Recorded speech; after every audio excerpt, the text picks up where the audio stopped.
Writing a good book takes time.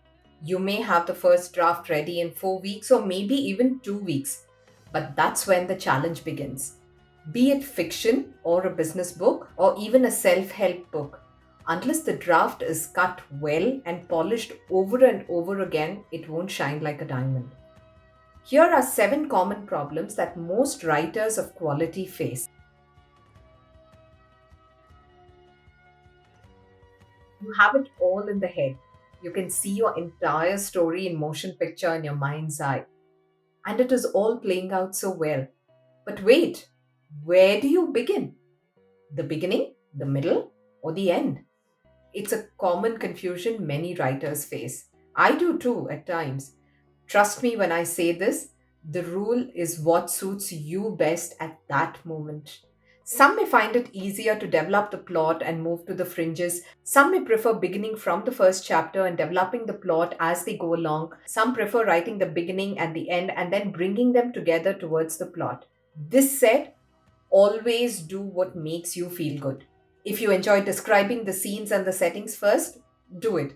If you prefer drawing your characters first, take a shot at it. Begin with whatever makes you feel good about your writing.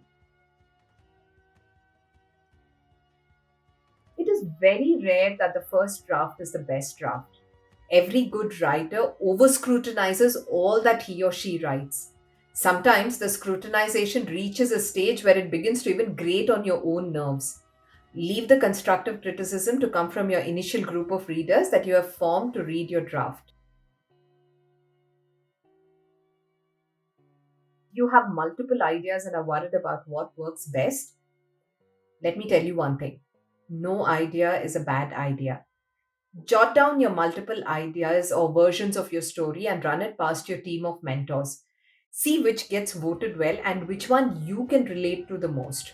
This will help you decide which version you can do the most justice to, because it all depends on what you can emote with, what you can relate with, and what you believe will make the best out of your story.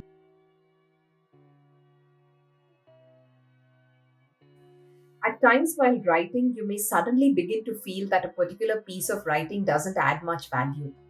Even more, there may even be times when you even decide to abandon the whole idea and start afresh. When you reach such a stage, pause.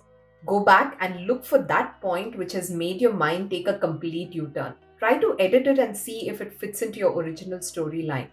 If not, set it aside and use it at a later date.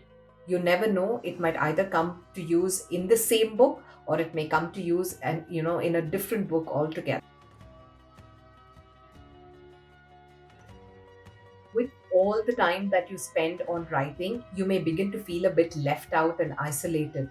To overcome such situations, it is ideal to be a part of a writers group or multiple writers groups. Share your ideas, your progress, seek solutions and even encouragement from fellow group members. Spark Igniting Minds, in fact, has a very active writers group that indulges in interesting debates, discussions, and contests regularly. To become a member, drop in a WhatsApp message on the number here below or write in to sparking.biz@gmail.com with your request to become a member. Some writers are popular because of the rhythm of their words and their storytelling style. While some have an uncanny ability for these are writers who have worked on their skills with seriousness and who have persevered. All authors have had trouble catching their publisher's eye before their work caught the masses' fancy. All that they've done is write, practice, be serious about their writing, and they've persevered. And that's the secret to becoming a great author. Sometimes the monotony of writing may kick in and divert you from your task of writing your book. A good way to overcome this and stay focused is to mark out different parts of your house and pen your book. You may suddenly feel inspired by sitting in a veranda. Sometimes you may prefer the solitary confines of your workspace. Sometimes you may like to sit in a park. Sometimes you may just like to, stroll around and then record your ideas and then come back and translate it into the book. And all of these are fine. Sometimes it is also good to earmark specific days of the week when you will work on your book. That way, you get to look forward to writing and make the activity even more exciting. Writing a book is a serious task because what you write can influence people dramatically. Implementing the right methods, practices, disciplines, and emotions can make you more productive and help you bring out a strong and powerful literary piece.